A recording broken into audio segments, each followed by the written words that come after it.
Welcome to the Rinkside Rundown podcast, showcasing the incredible women's hockey players from around the world through compelling interviews and discussions alongside your host, Chris Sinclair. Hello and welcome back to the Rinkside Rundown podcast. Today, I am thrilled to be joined by Joe Butkevich, head coach of the Etobicoke Dolphins U22 team. Joe, welcome to the show. How are you doing? Awesome. Thank you for having me. Thanks for what you're doing for female hockey. Happy to be here. Oh, I'm thrilled. This is really exciting. It's great because, fun fact, I don't have an award for you. I'll work on that. But you're actually the first head coach or first coach I've ever had on the podcast. So congratulations. Happy to be the first. Hopefully there's many more behind me. Yeah, of course. Yeah, like I said, I'll work on that award. It'll be, I'll spare no expense.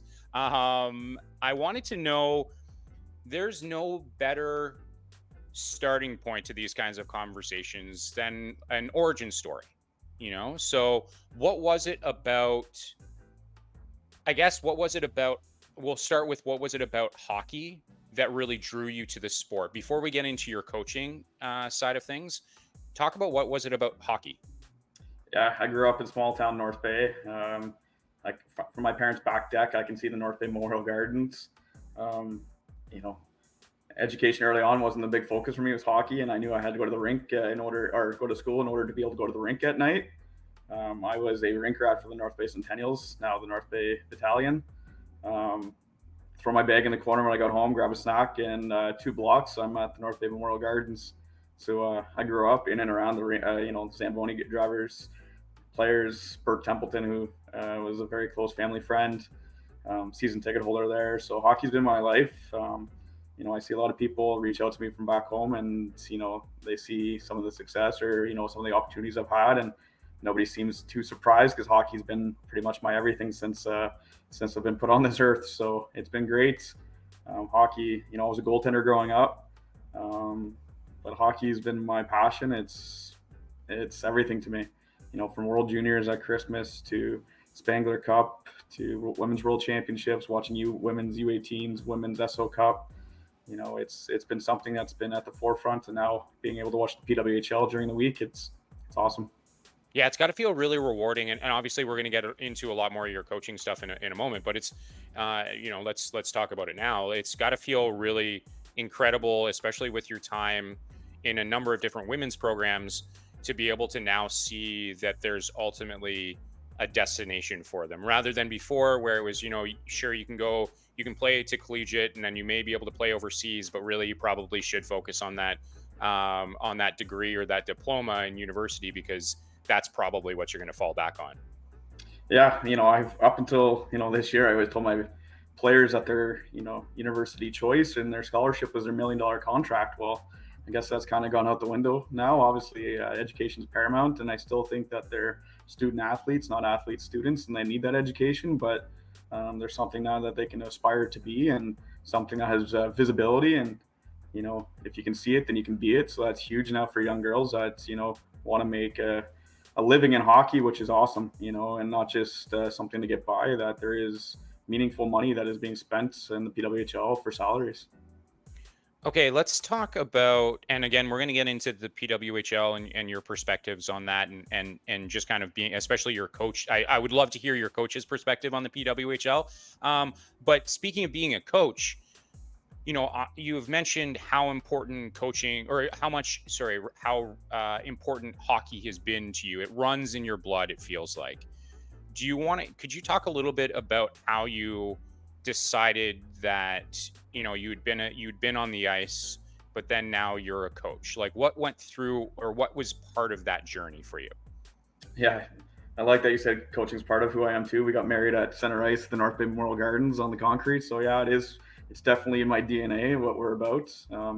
But coaching, yeah, obviously not the tallest middle-aged man, so I know hockey wasn't going to be in my future.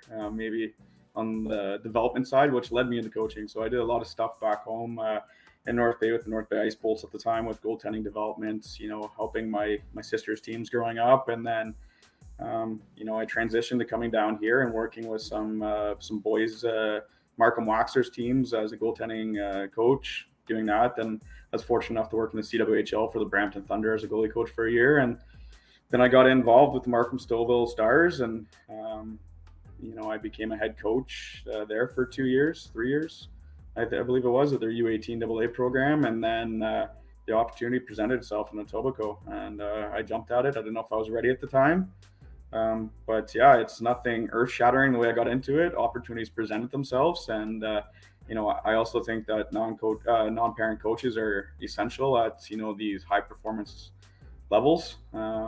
It's hard for someone not to be biased as much as they try to be or say they're going to be.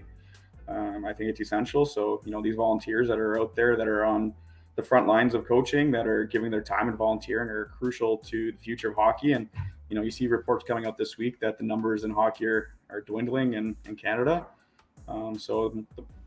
Why not be involved in something that I'm passionate about, that doesn't feel like a job, doesn't feel like anything other than something I love to do. So could you, and I absolutely respect that, and I think especially now more than ever, now that we're starting to obviously see the success of women, hockey in general, but specifically women's hockey, the more people we have involved in women's hockey, the more visibility that it gets. Yeah. I want to know a little bit as well about, if you could take us a little bit, as like I had mentioned off the top or earlier on, you're the first coach that we've had on this podcast. And this is a unique opportunity for us to be able to talk about what goes into what goes into being a coach? How do you even get into being a coach? And maybe this might resonate or may resonate with someone, someone listening or watching as well, who might be interested in becoming a coach. What goes into that sort of process, and how do you get into it? I think a background in hockey, especially in the high performance level, definitely helps. Having an understanding, right? Walking a mile in someone's shoes. Yeah, we're adults and they're teenagers, at the level I coach. You need to have the high performance one. Part of Hockey Canada's coaching. That's usually, it used to be a 2-day, extensively long 2-day course with an absolutely massive project that was due. Now it's spread over 2 weekends, and you still have this project that needs to be done, and then you need to have somebody to come out and watch a practice and watch a game and evaluate you in order to get your HP1. And that's essential now to be coaching at the AA level, which is the AAA level of boys hockey. So that's definitely needed. You need to keep up with the point system. That means going to workshops, doing those extra things that are offered by Hockey Canada and the OWHA. So I've done a lot of that kind of stuff with workshops, workshops for defensemen, workshops for goaltending. I got my goaltending level 1 and 2, the defense coach, those types of things. And then you can move on, high performance 2, which is an application-based program that's offered by Hockey Canada out of Calgary, I believe it is. So you can keep on going up the ranks to, make your resume that much more appealing to, job opportunities that might come forward. So there's opportunities. It's pretty straightforward. There's a lot of work that goes into it. That's why I give a lot of applause to a lot of coaches. People don't understand that, that you see that iceberg, you just see the tip of it that comes out of the water, but below there's so much more that goes on behind the scenes that nobody really knows about or cares to know about at times. But coaches do a lot of stuff in order to make hockey accessible and, allows us to have teams. So, you see those, I call them lobby warriors that complain nonstop. That's why I always say to some of my parents, I'll let you know when the application process comes out so you can apply. It's not an easy job. When you win, it's the player's success. When you lose, it's the coach's fault. So it's a job not for the faint of heart, but it's fun. Especially at our level when you can see kids get other opportunities. It's fun. It's stressful. Trust me. I wear my heart in my sleeve, and when we're successful, I still think what else could have I done? And when we're not successful, I take it on personally, and I dwell on it. I've gotten better over the years. Whether talking to a sports psychologist or my family and stuff like that on how I can become a better coach, and I feel like I've become a better coach over the years. I feel like I'm still an emotional, passionate coach, but I'm less, and I take less things personal. So I think that's there's no you can try to do a blueprint. You could talk to Troy Ryan from Hockey Canada. You could talk to Craig Berube now from the Toronto Maple Leafs, and they'd all have different views on coaching, and that's what's awesome about hockey. People's perspective is their reality, and there's different blueprints for you to get into. Maybe you want to start younger and work your way up. Maybe you want to jump on as an assistant coach, a video coach. Those types of things. There's lots of opportunities wherever you want to enter the minor hockey as a coach, and there's lots of room for opportunity. It's putting yourself out there and making sure that you do stuff for the right reasons. I love that, and we're going to get into at least one particular player who has now moved on from your program, who's a friend of the show, in just a moment. But I want to know a little bit more. If you could talk a little bit more about, you'd mentioned some of the things that you've learned about yourself throughout, the at least certainly the early coaching. Your early coaching career, but I think it's something that you're always constantly trying to improve upon, and both on and off the ice. If you could talk a little bit more about that, and just talk a little bit more about what are some of those things that you learned about yourself, both on and off the ice. I think on the ice is probably a good place to start, and then let's talk about off the ice, what you learned about yourself. Yeah, on the ice, I've made myself accessible to a lot of coaches in our U22 league that are coming in and learning from some things that worked, and early on a lot of things that didn't work for me as a new coach in the U22 league, the old PWHL. That's what the junior league used to be called, is PWHL. Now it's the U22 Elite. Coming early on, it was on ice, you always feared, if you weren't successful, then you weren't going to get the players. And if you didn't get the players, then you're going to have more issues. Then, as you develop, as you mature, as you understand and watch hockey, it's about being true to yourself. And my big thing early on in hockey that I taught, and I had a lot of people that looked out for me, was research and duplicate, not research and development. Take a little bit from this program, take a little bit from that program, and research and duplicate it, and also put your own spin on stuff. I've always told people, don't follow what somebody's done. You can learn from them. You can take tidbits from them, but you need to be unique to yourself and, be who you are as a coach. The moment you try to be something different, that's when you get yourself in trouble. So that's the big thing I've learned is, just trust yourself. Don't be afraid to fail. The big thing I've tried to show my players throughout the years is, one, it's the worst thing you can ever hear is no. So it means you're no further ahead, no further behind. And not afraid to try stuff, whether that be system wise, whether that be, individual wise. If you fail, then you're gonna become better for it. And I heard on the radio today saying, it was on the Sports Fan 590 talking about they didn't win a Stanley Cup until they had a lot of turmoil to learn how to win, and it resonated with me today. I'm like, I needed to learn how to win. I needed to learn how to have a program. I needed to learn to be able to not to try to die on every hill, and what were my non-negotiables. What was I comfortable with saying no to, and what are some things I'm just like, is it really worth that? Early on, I think I tried to die on too many hills and try to establish the program and stuff. And eventually you learn you have your non-negotiables, but you have other ways where you can have conversations, and it doesn't have to be something you die on the sword for. Those are little things, on and off the ice. I also, big things is, we're carrying 18 players next year. Those are 18 different development plans, 18 different needs of human beings. You can't paint them with the same brush. Early on, I think that was everything. That's huge. And then, I grew up with the 24-hour rule with the coach and the player. And I've learned now, yeah, you want the 24-hour rule with parents and supporters and all those people, but the players, I'm huge on them not going home and playing mental warfare with themselves when they leave the rink from a practice or game or something like that. Going home and like, what did he mean? Or his body language, they're teenagers, they read into a lot of stuff, and it might have not been what they're actually thinking. Those are some things, on and off the ice.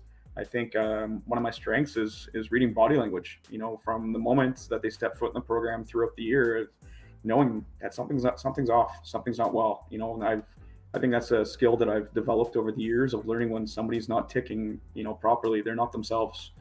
So those are some things I've learned over the years, maybe a little bit less vocal with the referees, still a little vocal, but I think a little less now, and, just obviously knowing that these players are looking at us. So you're trying to be behavior you want them to be, and trying to pass along positive messaging and positive mentorship. And that's key, especially at such a younger age, right? It's not, you don't need to necessarily be hammering down on them. It's about understanding them. I think now more than ever, we're starting to understand, obviously mental health is as at the forefront of life in general. But it's certainly as you're starting to advance your career in sports, just in general, just how important it is to to be able to feel heard, understood, and it sounds like you have a good grasp on that. Now, I also want to know, you have a great grasp on that, and that is fantastic, but a lot of people will say, well, as a head coach, like, you lead that, you are the wisest of all people on the bench. And yep, you shook your head, and that's exactly what I expected you to say, and leads perfectly into this, which is, and that was no knock against you, obviously, but No, that no, just, not at I all. think, I think the perception is that this team, any team, is run by the head coach, and everyone else is just, they do their own thing. And, I wanted to know, what were, as you look as a coaching staff, what are some of those things that you've been able to learn from maybe other people, and have also shared with them, in order to become a really, really cohesive group that's an understanding coaching staff, that is a supportive coaching staff? Yeah, it's a great question. I think that you're still learning every year on how to do that, and how to bring, you're not only bringing together a team, you're bringing together a staff. I there's things that resonate with me over my time, and the one was with from my dad telling me, successful people surround themselves with better people than themselves. That's what we try to do in our program. We have Blake as an assistant coach who's been a head coach in the U22 league. We have Brian as our equipment manager who's been in the East Coast. He's been to U18 national championships. He's been to Canada Winter Games as our equipment manager. And, he has as much say as all of us. Caitlin, our physiotherapist, played NCAA soccer. She has a different perspective, but she was a student athlete. She comes from the female perspective to us, three males. We had Katie Greenway as a goalie coach, now working with the University of Guelph, who's worked, as a head coach out west and some of these programs that just have different perspectives, that you bring everybody together with like minds, and, that has a say. And, I feel very comfortable, very safe, and, bouncing ideas off of all of them, and, collaborating with them. Our strength and conditioning coach, Steve, like, he's at provincial championships and championships weekends, cheering them on, giving them pregame speeches in the dressing room because they're tired. I know they're tired of hearing from me. So, it's collaboration. It's not a dictatorship. Obviously, on certain things, I'll have the final say as the head coach, and that I need to have the final say. But it's a collaboration, and certain times when I'm not too sure, I get that vindication from my staff. Am I right in the way I think, or my views, or my opinions? And there's been times where I've been told no, and that's good. You need people around you, to challenge you, and I challenge my staff at times. We need to. I want us to be a first class program. I will, challenge at times. It's that's the way. That's my personality. That's the way I am. Whether it's we've had our same timekeeper for going on 9 years now with me. Carlos. He'll challenge me on certain, logistics and stuff like that. And I need that. My bus drivers, my managers, our association, who are the most supportive people in the world. I don't think I've ever heard no from our association, because they know that I'm running a program that they're proud of, that I've probably thought it out before I've come to them. But I want people to challenge me in a productive way, and that's been great. But also being, with U18 national Team Ontario Red this year, it was a different staff. I was the oldest on the staff. Um, there were certain times where I challenged them, they challenged me. We could sit in a room and we can agree to disagree, and it's different people's perspectives. I learned a lot. It's the only time, it sounds very cliche. The only time I want to stop learning is when I'm dead. I don't know best all the time. I'm still learning. I want to learn. I want to be a sponge. The opportunities to represent two other countries has been a great opportunity for me to learn. Different viewpoints for how they view hockey systems, their cultures, how they interact with people, how they treat teammates, coaches. It's that's hockey. That's why I love it. It's so cool. So it's becoming so, diverse. It's becoming so global. It's awesome. And now, a word from our sponsor. This episode is sponsored by sports nutritionist Melissa Buffunos of MB Performance Nutrition. As a former competitive hockey player turned nutritionist, Melissa's mission is to help the next generation of hockey players optimize their health and diets so they can perform their best on and off the ice. Ready to dominate on the ice? Melissa's new course, The Hockey Nutrition Blueprint, is opening soon. If you're serious about learning how nutrition can impact performance and building actionable nutrition strategies based on your unique needs as an elite hockey player, get on the waitlist today. Learn more and sign up at melissabuffunos.com/course. That's melissabuffunos.com/course. Thank you to Melissa Buffunos for sponsoring this episode. And now, back to the show. Yeah, and I think, there's so much we can dive into in terms of some of the things you've learned, but I think you set us up for the perfect segue. So let's take that perfect segue into coaching Team Ontario Red at the National U18 Championships, where obviously you were quite successful in that tournament, which is fantastic. Could you talk a little bit, you alluded to some of those relationships that that you had cultivated during your time there and the impact that it had on you, but would you mind just talking a little bit more? I'd love to hear about your success on the ice. Let's start there. And then we're going to go off the ice to expand a little bit more about the, what it was like to work with a different staff, to and some of the lessons that you may have been able to take away from your time there that you've now been able to apply throughout a few different ventures that you've been on. Yeah, on the ice, it was one of the coolest weeks of my life. It's not too often. Yeah, we had 2 overtime games, and honestly, I wasn't ever oh, are we gonna win in the back of your head? Sometimes you have that. I had that this year with Etobicoke certain times. I've had it before Canada Winter Games, the year before in PEI, coaching globally with China or Poland. I've had those doubts, but that week was it was an awesome. And, kudos to the players.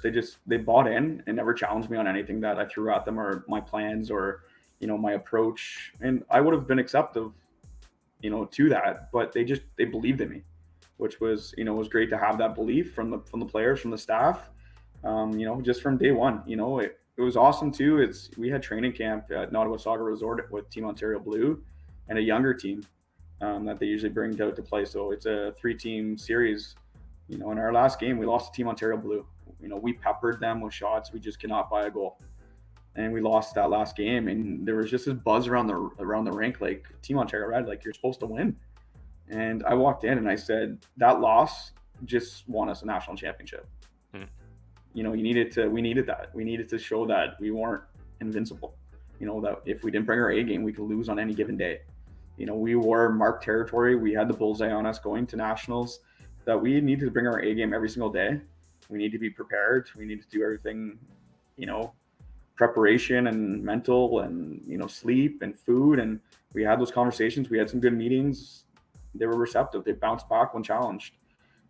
From the first game against Manitoba all the way to the last game to Quebec and winning in overtime.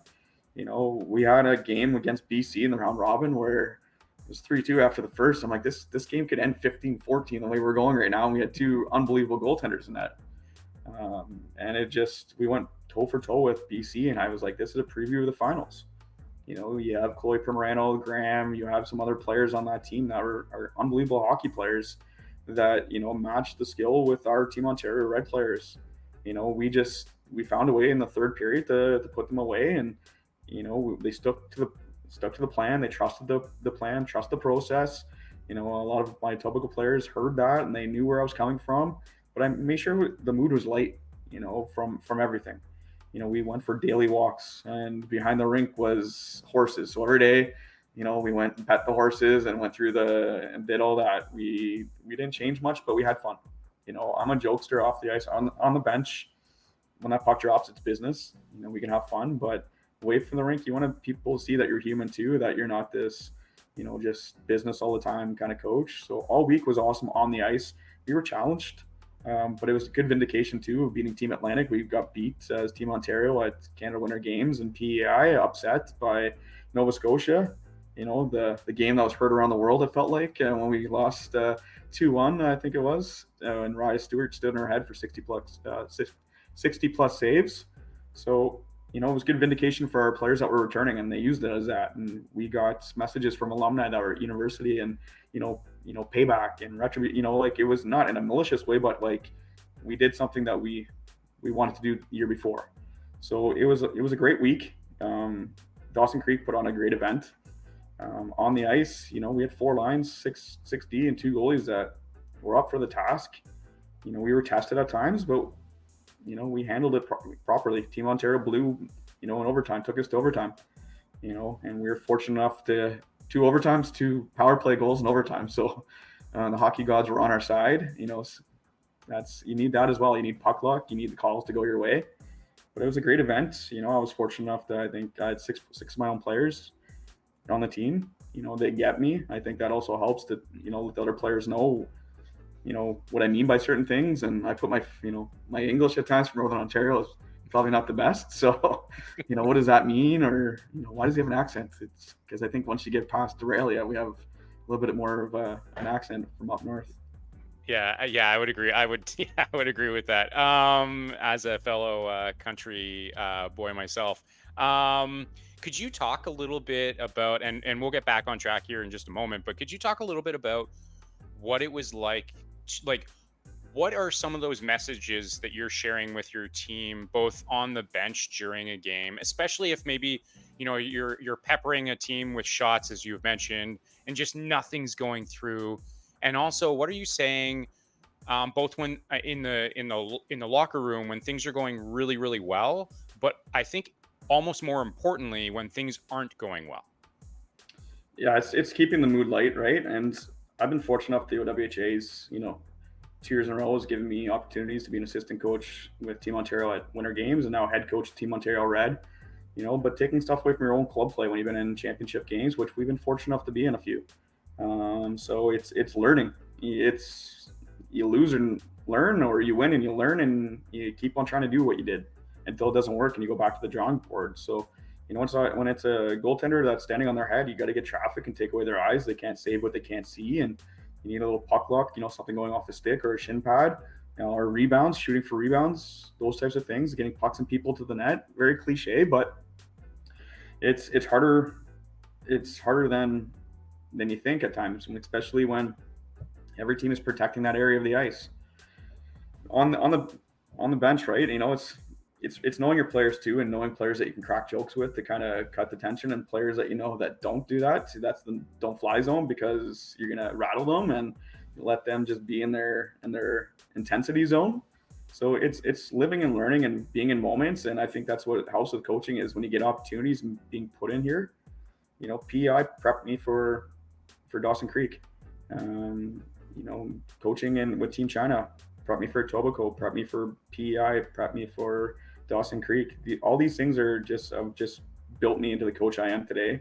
I'm far from a finished product, and I want to keep on learning. I want to keep on, being a sponge and looking around, and I'm not afraid to ask questions to coaches I respect and that have time for me, and so it makes me a better coach, so I can be a better coach for my players, and it's not on and off the ice.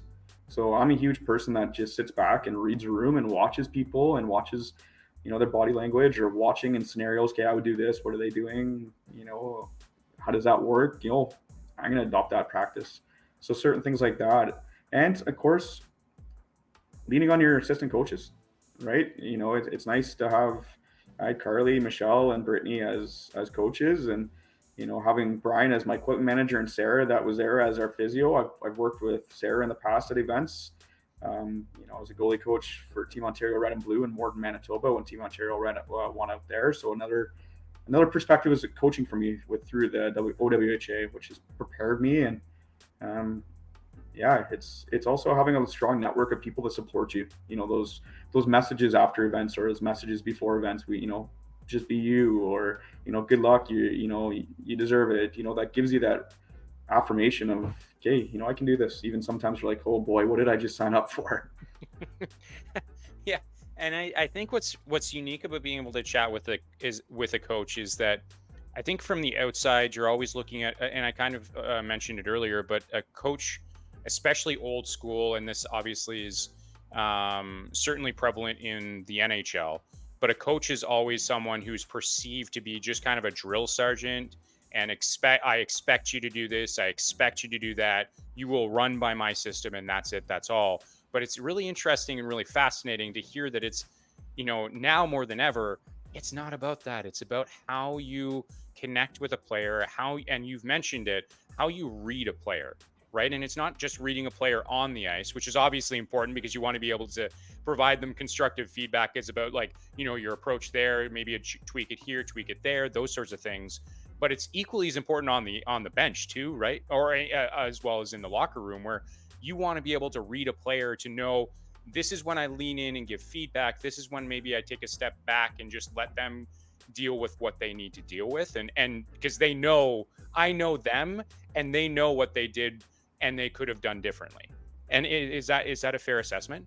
Absolutely. We talk all the time. It's like, if you were to come off and be like, yeah, I know I didn't stop on the puck, or I did a loop, or like, what am I going to say? Like, start barking more when I've told my players, like, own it and be accountable for your actions. Like, there's nothing more a coach can say. And then you walk down the other bench, you're like, they're kind of coaching themselves and holding them to a standard. That standard is called accountability and not entitlement. Yeah, but I'm like, that's the worst thing in coaching. I bet you a lot of coaches will be saying it's the worst response you can hear. Yeah, but then there's an excuse that follows that, right? Mhm. So it's knowing your players, but it's also knowing them not just as a hockey player. Like, everybody comes from a different background. Everybody might be going through something. You know, different things in people's different lives with their family, with their parents. Someone's sick.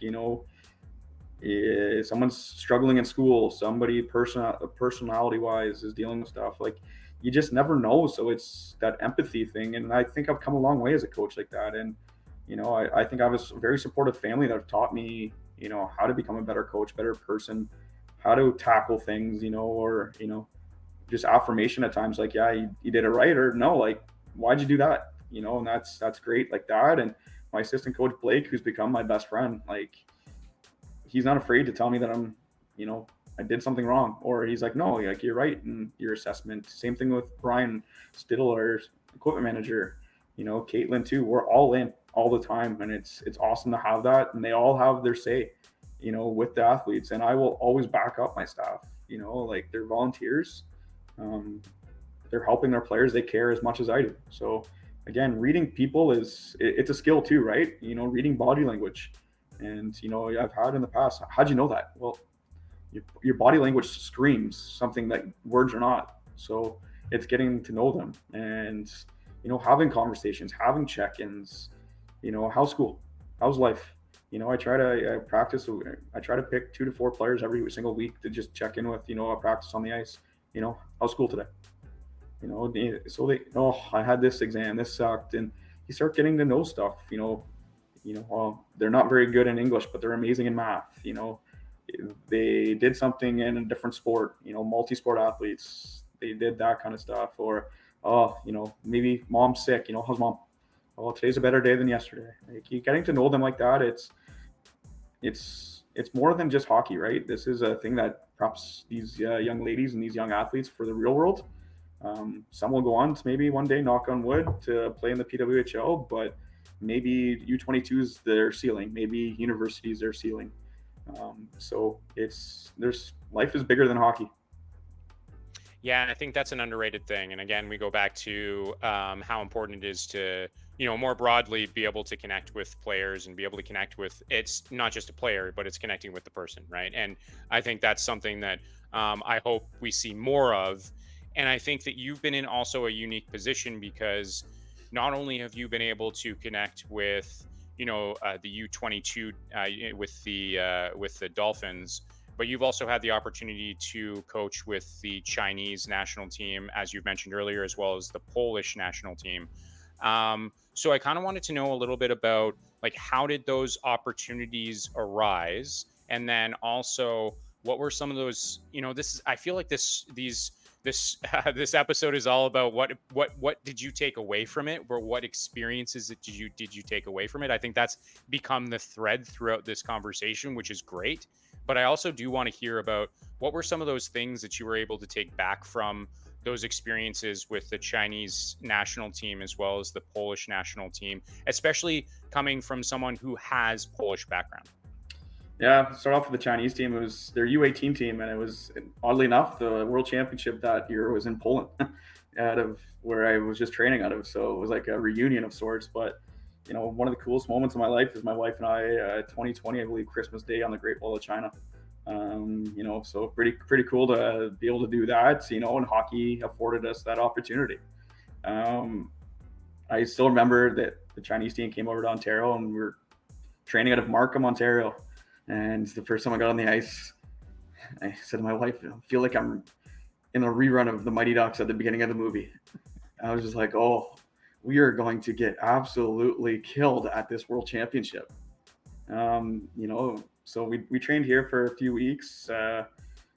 And my full-time job has been very supportive of giving me leaves of absences to, chase my dream and coach abroad.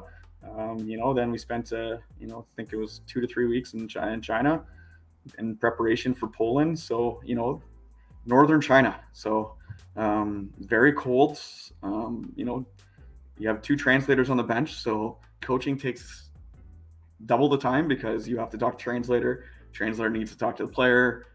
If there's any sort of, rebuttal, then it has to come back. So patience, that was a huge one there for patience. And it was a great opportunity. We coached, there's 3 Canadians on a staff, went to World Championships and won China's first U18 medal. We won bronze. We were 4 wins, 1 loss.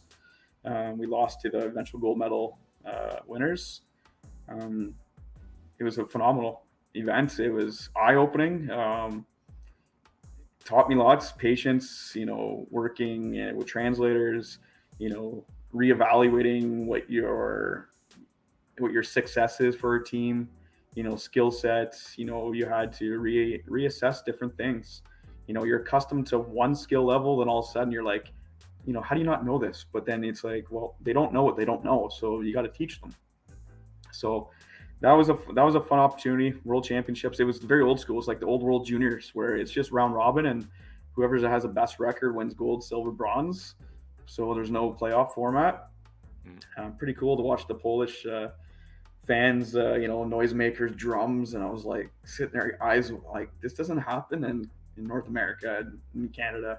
Wouldn't that be great? That would be amazing. It was amazing. I thought these fans took a wrong turn from a soccer match and ended up at the hockey rink. But it was cool. I'm supposed to be coaching, but I'm looking around like, this is awesome.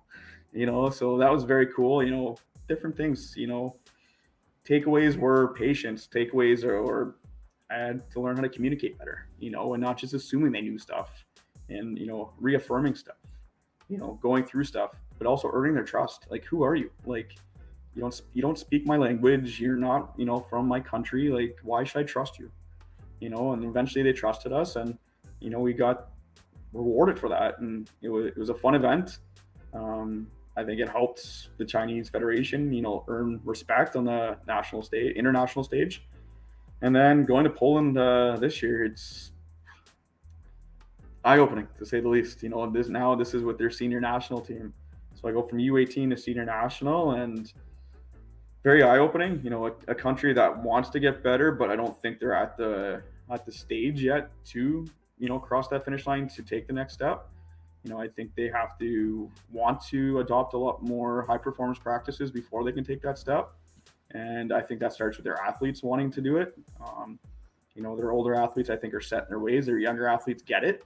I think you see a lot more normalized North American practices with their younger players. Some of them are playing in North America, or some of them are playing in different countries in Europe, whether it be the Swedish league or Slovakian league, those different things. They're adopting those high performance practices that I think are helping their younger players. Their older players are set in their ways, and it's a little bit harder to get them to adopt different practices when they've been doing the same thing over and over forever. Different systems or power plays. Like, well, I've always done this and I've been successful. Well, I'm like, yes, but no. Like, let's be open minded here. Let's try to adopt some different practices. It was also different. It was also tough, right? Being there twice, we had a lot of success the first time. We went to Denmark for the Four Nations, and we won the Four Nations against Austria, that was in the top division this year, or Denmark, sorry, that was in the top division this year. We lost to them 6-4 on an empty netter to Denmark, but we were winning in the second period. Our goaltender probably had a game that she wasn't accustomed to having. But then we went on to beat Italy and Great Britain and won the Four Nations. So that was a great international first experience as a head coach for me. And then we went to Latvia for Worlds, and it was different. Teams were ready for us, and we didn't surprise anybody like we did at Four Nations.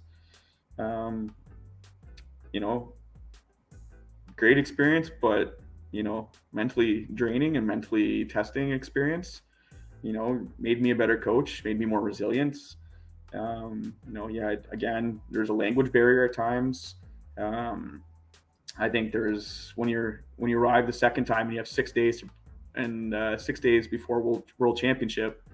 It doesn't lead for much success when you're going to World Championships with 6 days with a new coach. So it was a great opportunity. I'm very thankful for the opportunity. I'm very thankful for the Polish Federation, for the players, for the, I went to 3 different countries in 2 months to coach. Like, I can't be, turning my nose down to that. It's awesome. Learned a lot. Now, Great Britain is looking to come over to North America here to Canada, to kind of work, and they've asked for some help from me from that. And I'm more than happy to help. This is a global game now. I just want to grow the female game. And, it sounds very cliche. And I think early on in my career, I was so consumed by winning to earn respect. I think that's the maturity aspect. That's helped me become a better coach. That it's not about that now. It's turning the why to why not for female hockey. It sounds cliche, but it's what I believe. This isn't a 8-month-a-year job for me. It's a 12-month-a-year, 365. My brain is always on it, as my family will attest to. Of like, can we stop talking about it? But it's been great. Those international experiences have helped me as a coach. I'm very thankful for my players. Asking for their, what do you guys think about this? And we want you here, but coach, like, go. Like, this is an awesome opportunity for you. And getting messages that they're actually following and watching. Like, watching coach, I'm like, it shows us they had respect. They believe in me, that they're cheering for me. So very thankful, obviously thankful for my family too. A lot of sacrifices, missing at Christmas, missing certain events, birthdays, anniversaries, those types of things. So it's been very cool. It's brought me here to the coach I am. Again, I'm not the world's best coach. I'm just someone that's trying to learn and, trying to provide opportunities for these young ladies, these young athletes.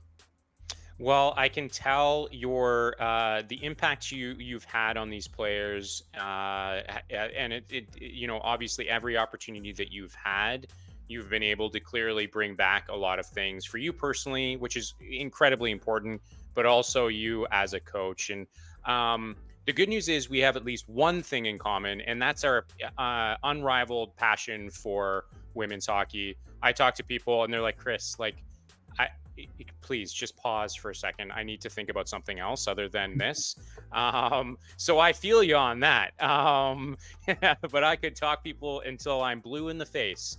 That's how passionate I am. And it's clear you're just as passionate. And I think that passion, that enthusiasm, that support has absolutely translated to, we've now seen, for example, friend of the show, Tristan Thompson, just committed to Northeastern University, which is incredible. Shout out to her.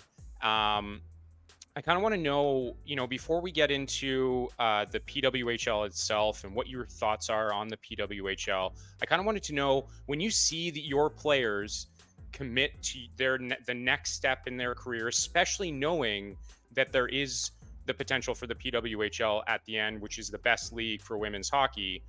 What does that mean to you? Chris, is just one word: success. Like that's my success. And it's funny, oddly enough, this falls on the eve of June 15th when our 2026 or 2008 class get to start talking to NCAA schools as of tomorrow, as of midnight tonight. So it's success. I think we're like 7 years in a row that every one of our players has gotten a scholarship, whether it be NCAA or U Sports. To see, both of those leagues littered with Etobicoke junior alumni, it's awesome. Now later on now in my career, when I have the amazing staff I do, and Blake I trust with my life can be a head coach, and I can take an odd weekend in the season to go down and see my alumni. This year I went down to watch Clarkson and St. Lawrence, and Cornell. We had, I think, 5 alumni on Cornell, 1 on St. Lawrence, and 1 on Clarkson this year. And for them to be happy that I'm there, like, oh no, here's coach, but actually being legitimately and authentically happy to see me, I think that's what it's about. That's why I coach. It's because I see I'm making a difference. The positivity that I can put forward. It's nothing else about getting the scholarship, because you're one injury or one pandemic away from not having hockey. So you better have an education to lean on once hockey's done, or something, God forbid, something happens. So, like you say, Tristan Thompson, couldn't be more proud to coach her for a year. T is awesome. Represented our program unbelievably well. Was on Team Ontario Red. Had 2 big goals for us at U18 Nationals. Yeah, that bomb from the point, right? That was, yeah. So those replays, I was like, oh boy, that's a good shot. A timely goal too, and we had 3 of our 5 defensemen that were on Team Ontario Red with us at that championship. But it's not about that. It's about watching them going on to these higher ranks and taking on what they've left, learned from our program and left behind in our program. Being able to watch on, whether it being watching on the internet, watching on TV, following them, it's awesome. There's no other way than I get goosebumps. When you see a player get, goaltender of the week, forward of the week, defenseman of the week, rookie of the month, there's nothing better than that. I feel they're like my kids. So when I see that, I'm really happy for them. I'm proud of them. They also know if anything goes sideways, I'm just a call away, to give advice, and they know I'm not going to sugarcoat it. It's not in my nature. I think, it's like, I'll give you feedback, but I'm going to be honest with you. So yeah, I think that's what our program's about. Scholarships, we'll help you, we'll educate you. We do presentations on it. Last week I met with the 3 2008s and their families via Zoom calls on preparation for tomorrow, on what to expect. What does the day look like? What kind of questions to ask? Who to expect to call, the process. It's a big day. It's a daunting day of a lot of schools calling you. And we had 3 special 2008 2026 class graduates.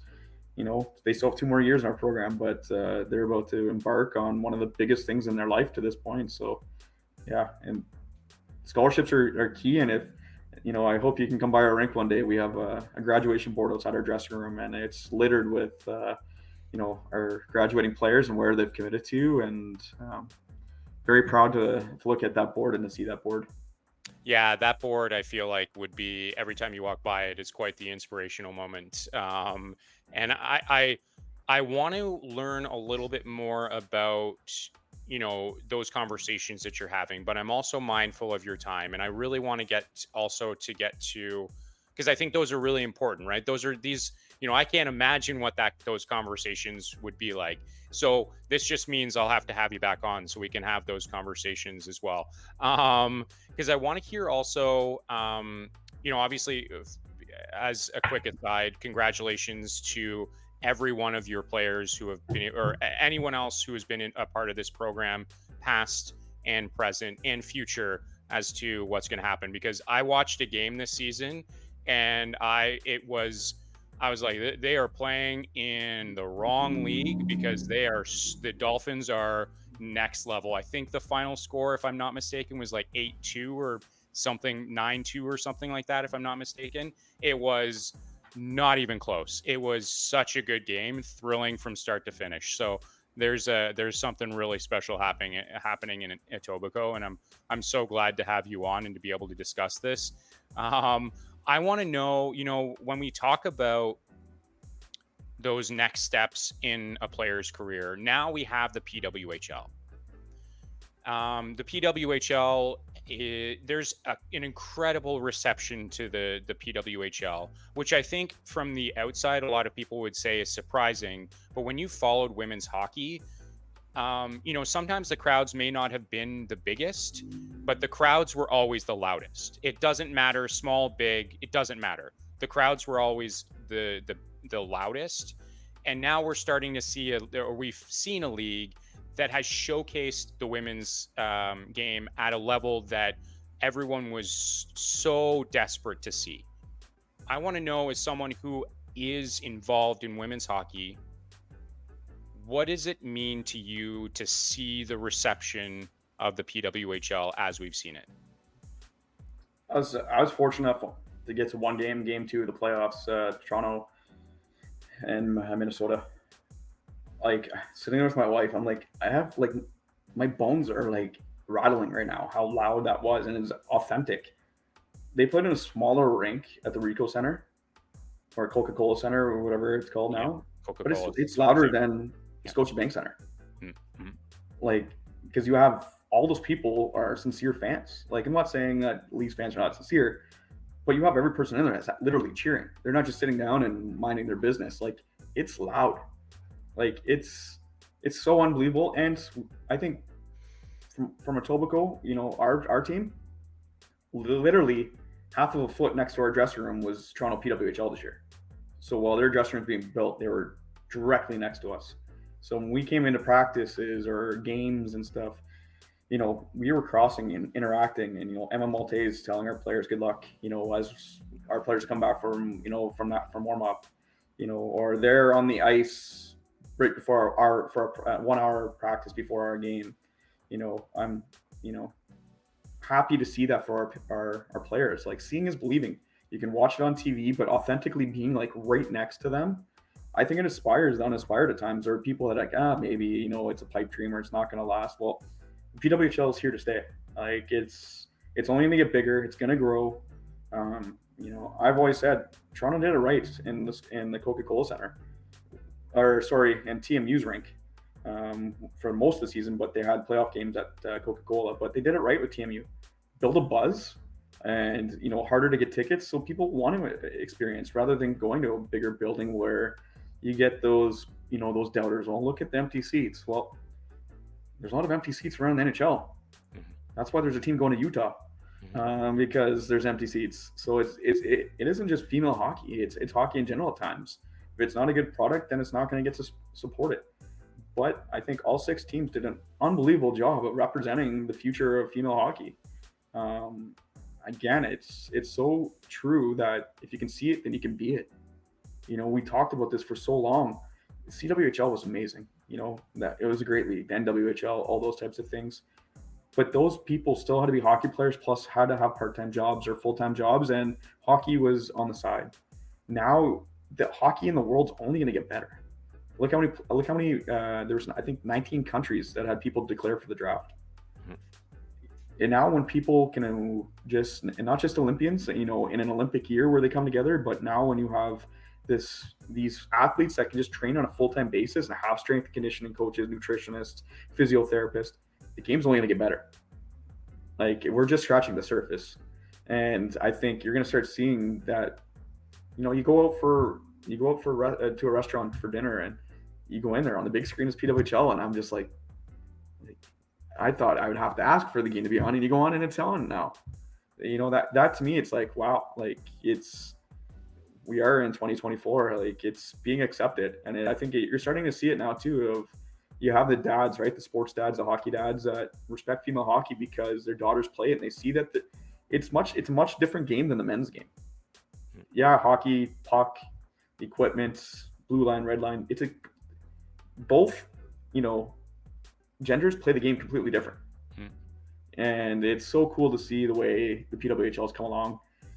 You have so many good people, so many good hockey minds, so many passionate people, so many good decision makers, business people that are behind this. Mark Walters has done female hockey the biggest, pat on the back ever, for what he's done, and he's put his money where his mouth is. And so that's amazing. PWHL is here to stay. Can't wait to see what it's going to be. And the league's going to be even better next year. Look at this draft.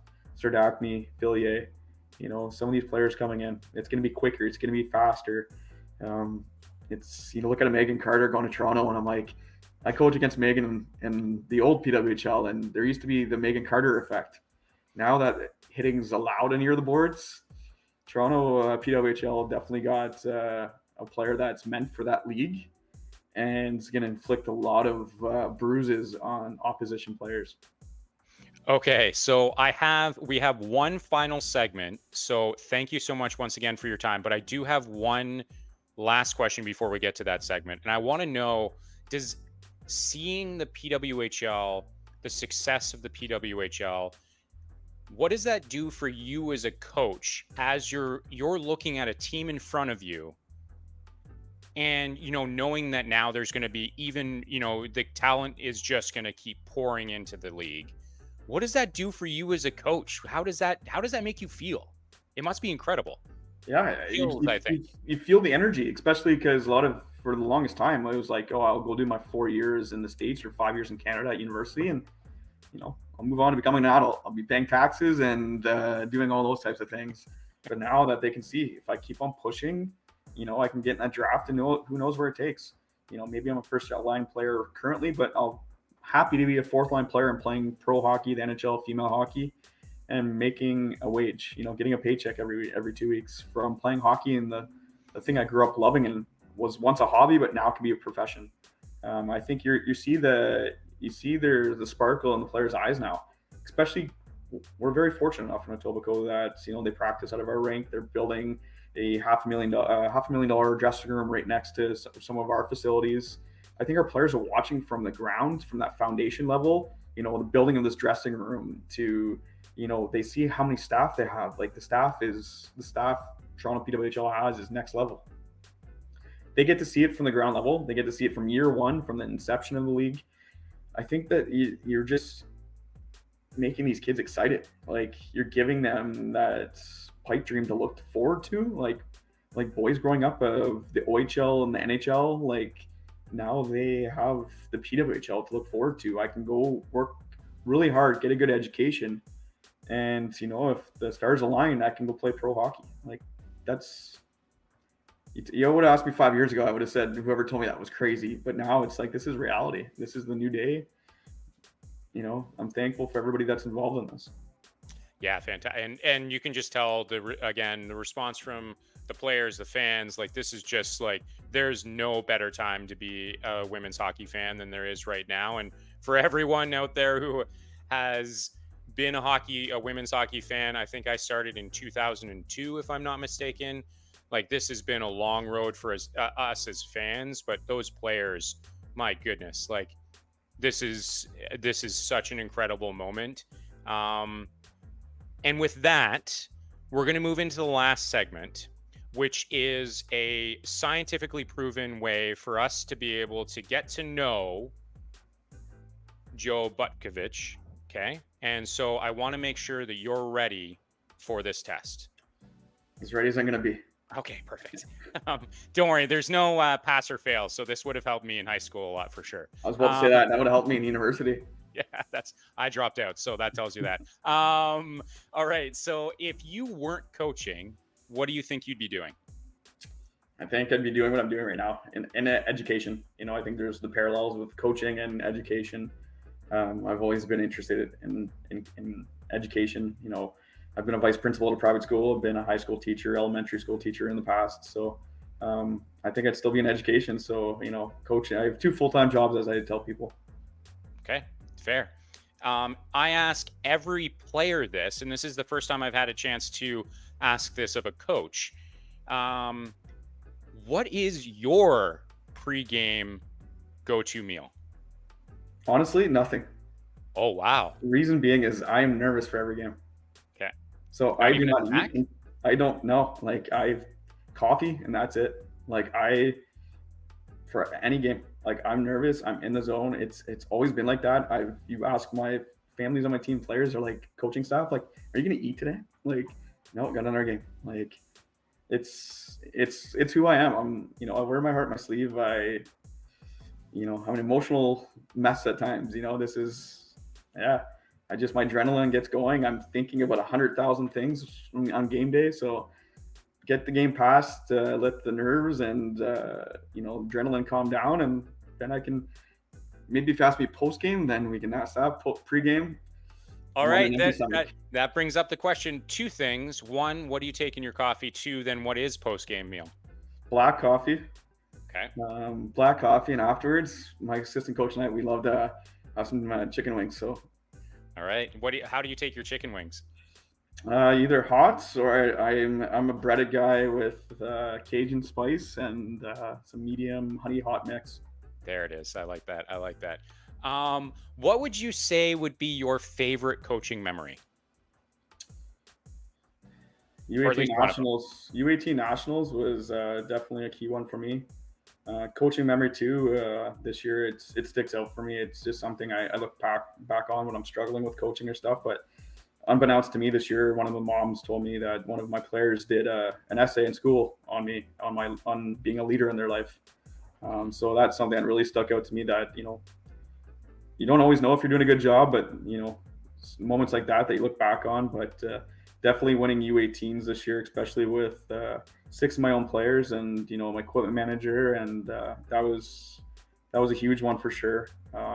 Coaching internationally, but yeah, those two definitely stick out, especially this year. But and also this year was a dream year. We were, I wish we could have finished better, but 62-1 this year. We scored 238 goals in the regular season, 5.5 goals a game.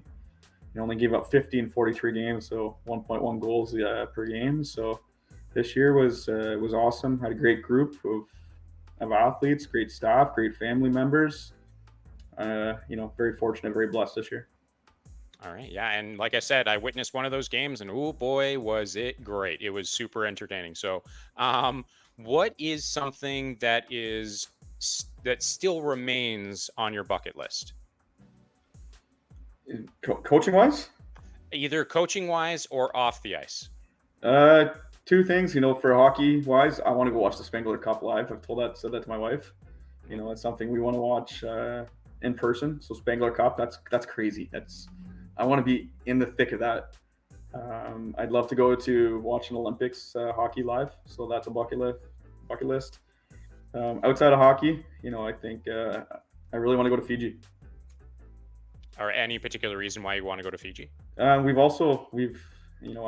fortunate enough to also work in New Zealand, working with inline hockey, oddly enough, in New Zealand for I think 2 or 3 times I've been over there. And those people are amazing, but the pictures and the huts in Fiji, that's me. I love water, love being around water, listening to water. Yeah, so that's my bucket list. That's fair. That's a really good bucket list for the record. What is something that people may not know about Joe Butkevich? I love to cook. Thank you, COVID. Okay. Favorite meal? Love to cook. What's the meal you go to? Or what would be if you were to this is the one meal I want to highlight on my resume? So if my wife listens to this, she'll laugh because it was mushroom risotto. Then I messed that up this week. So It wasn't even edible. So I'll have to switch that. So it's either carbonara or chicken parm or French onion soup from scratch. Okay, that's good. I am not a fan of French onion soup, so I'm sure, but I have a feeling you might be able to convince me otherwise. I'll give it a shot. Thank you. I appreciate that. That wraps up that segment. And I think that I know I have learned so much more about you throughout this entire conversation, but especially the scientifically proven tests that the crack team here at the Rinkside Rundown podcast have put together for you. And I just want to say once again, it's been an incredible times being able to speak with you, to be able to get the inside scoop as to what it's like to be a head coach, and also to have actually been able to watch one of your games as well, to see your style of play, but to learn more of what happens off the ice. I think we're all, as fans, used to seeing what happens on the ice. To be able to hear more about you as a person, but you and how you connect with your players has been so incredible. So I just want to say once again, thank you so much for taking the time out of your busy schedule to spend some time with me, hang out, And I can't wait to be able to connect with you later on in the off season or into the season as well. I appreciate inviting me to do this. This is awesome. I couldn't think of a better way to spend my, evening here talking female hockey. And thank you for what you're doing for female hockey and showcasing and spotlighting it. We need more people like you in the game and in the world doing this stuff. So thank you for this. Oh, that means so much. Yes, this is a huge passion of mine. So to hear you say that, it means a lot. So thank you for that. And once again, I can't wait to be able to connect again. Thanks very much. All right. And there you have it, folks. For Joe Butkevich, I'm Chris Sinclair, and this has been the Rinkside Rundown podcast. Cheers.